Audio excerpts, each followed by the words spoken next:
tayo sa papuntang ngayon ng Tianlog. Tianlog, Calamba City. Ito po ang dulo ng Calamba. Yan.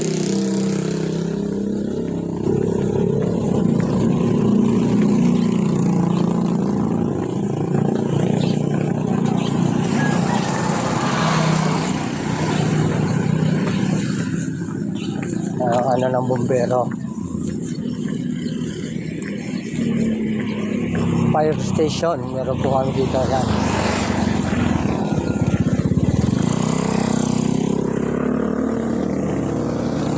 Punta rin niya, papuntang ngayon tumpakan ng ere, diretso po Patanawan. Ito po way Patanawan, at dito na rin po tayo maglalakad. Paikot lang naman po ito papunta sa amin, Southfield.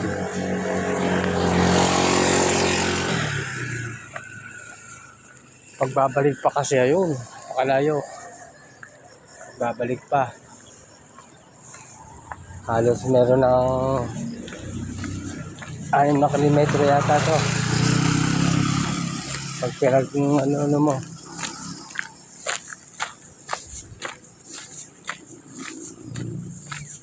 Ayan. Bandaron lamang ulango na po ng Calamba. Yan, sa may pag-ahon na yan, ulango na. Sa tawid nyo ng tulay.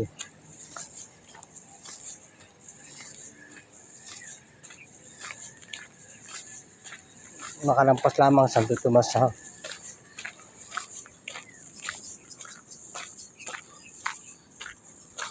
Relax dito, napakaganda ng lugar. Talagang bundok na bundok.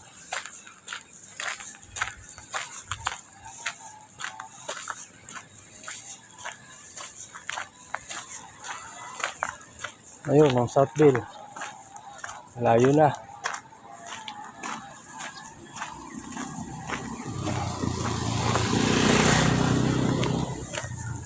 Ay, namumunga na mga mangga. Napakadaming bunga.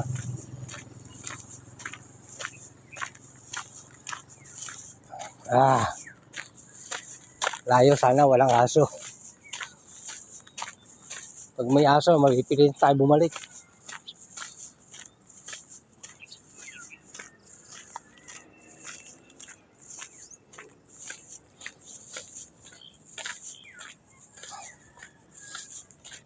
Video tayo habang naglalakad. Ayan. Para pinapasyal ko na kayo dito sa aming lugar. Dito sa Tianlog.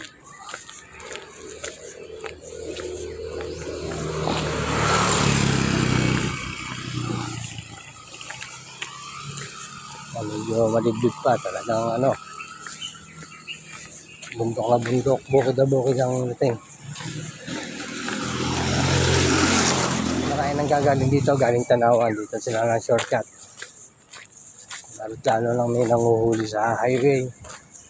Mga nabiyahe ng gulay na papuntang Calamba. Pag mayroong mga checkpoint sa highway, papuntang Turbina, Makiling, dito sila miikot. Labas mo nito, kanto na ng Lawa, 7-Eleven.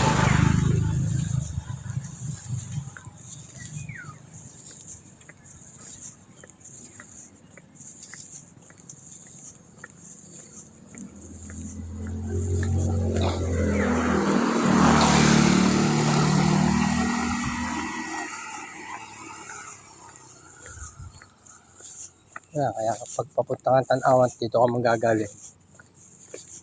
Napakalapit na. Santo Tomas. Tapos Tanawan na.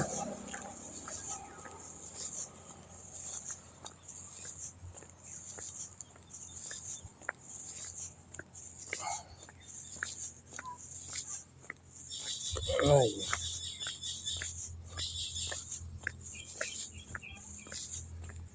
Walang makita ang dahon. Ayan po, madalang po bahay din eh. Napakadalang po ng bahay nila. Tahimik na lugar. na tahimik.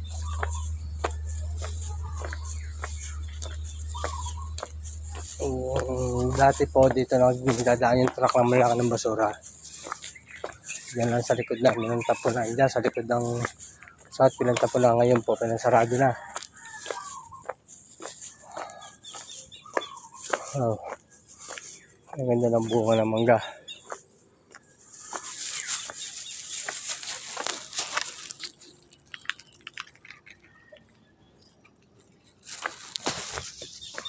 Oh.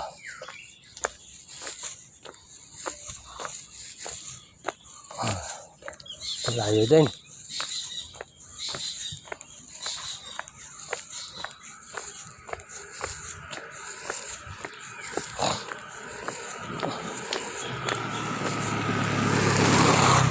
Baka po natin tutuloy yung video, medyo mahaba na po.